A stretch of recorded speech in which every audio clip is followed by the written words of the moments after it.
27 വർഷത്തിന് ശേഷം അധികാരത്തിലെത്തുമ്പോൾ ഡൽഹി മുഖ്യമന്ത്രി സ്ഥാനത്തേക്ക് ബി.ജെ.പി. നിയോഗിക്കുന്നത് വീണ്ടും ഒരു വനിതയെ.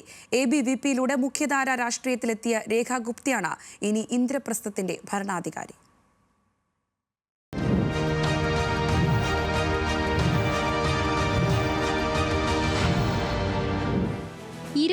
വർഷത്തിനിപ്പുറം രാജ്യ തലസ്ഥാനത്തെ കാറ്റ് ബി.ജെ.പിക്കൊപ്പം നീങ്ങുമ്പോൾ മുഖ്യമന്ത്രി കസേരയിൽ ഇരിക്കുന്നത് ആരാകുമെന്നായിരുന്നു വലിയ ചർച്ചകൾ. പല പേരുകൾ ഉയർന്നു, പല മുഖങ്ങൾ ചർച്ചയിൽ വന്നു.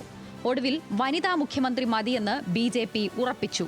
രാജ്യത്തിന് ആദ്യമായി ഒരു വനിതാ മുഖ്യമന്ത്രിയെ നൽകിയ ഡൽഹി വീണ്ടും ആ അപൂർവതയ്ക്ക് സാക്ഷ്യം വഹിക്കുന്നു. സുഷമ സ്വരാജിനും ഷീലാ ദീക്ഷിത്തിനും അതിഷിക്കും ശേഷം ഒരു വനിത കൂടി മുഖ്യമന്ത്രിയാകുന്നു, രേഖ ഗുപ്ത.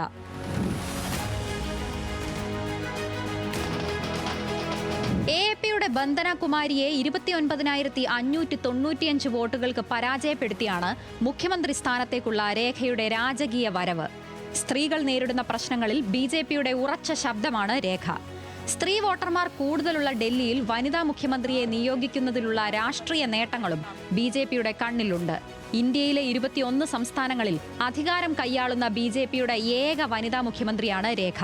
ഹരിയാനയിലെ ജുലാന സ്വദേശിയായ രേഖ വിദ്യാർത്ഥി പ്രസ്ഥാനമായ ABVP-യിലൂടെയാണ് രാഷ്ട്രീയ അരങ്ങേറ്റം കുറിച്ചത്.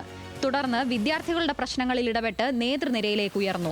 1996-ൽ ഡൽഹി യൂണിവേഴ്സിറ്റി സ്റ്റുഡൻസ് യൂണിയൻ പ്രസിഡന്റായി തെരഞ്ഞെടുക്കപ്പെട്ടു.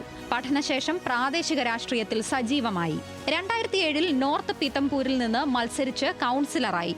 സൗത്ത് ഡൽഹി മുനിസിപ്പൽ കോർപ്പറേഷൻ മേയറായും സേവനമനുഷ്ഠിച്ചിട്ടുണ്ട്. സ്ത്രീകളുടെയും കുട്ടികളുടെയും ക്ഷേമത്തിനായുള്ള സുമേധ യോജന പോലുള്ള സംരംഭങ്ങൾക്കും നേതൃത്വം നൽകി.